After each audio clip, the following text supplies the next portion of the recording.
চুৱেনৰ ঘৰতে চোৱা খাই থাকোঁতে লাগিলে হাগিবই মোৰ। খালো নাপালো, লেটিনো নাপালো, নাইকি জাঙিয়াতে ওলাই গ'ল গুং।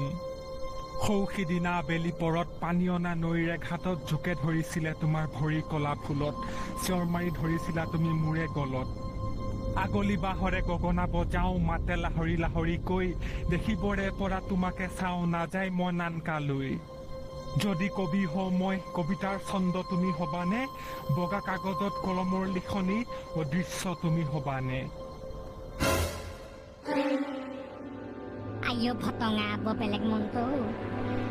তাকি বৰ ভয়ানক আত্মা এই ৰুমত আজি। হে বাবা, গম পালে নেকি? আছে মানে আত্মা।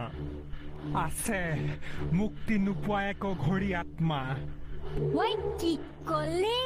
এইটো কপা আহিলে? ঐ তো ভাগ ভাগ ভাগ ভাগ ভাগ, একদম ভাগৰীয়া বা পকত ফালিব, নহলে ভূত ওলাইছে বোলে, ভাগ। মনত আছেনে সেই দিনটো? আজিৰ পৰা 1 বছৰৰ আগত, য'ত এই ঘৰখনত, এই ৰুমটোতে এজনক হত্যা কৰা হৈছিল। হত্যা? কোনে কাক মাৰিছিলে?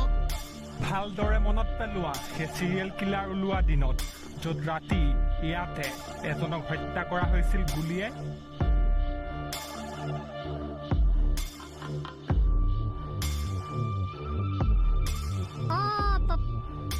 পৰিল মনত।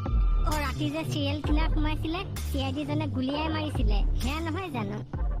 সেই তেতিয়াই তেওঁৰ দুটোপালমান তেজে বিচনাৰ তলত পৰিছিলগে, জোনাক কেতিয়াও চাফা কৰা নহল। আজি 1 বছৰৰ পাছত পুনৰ সেই আত্মা ঘূৰি আহিছে।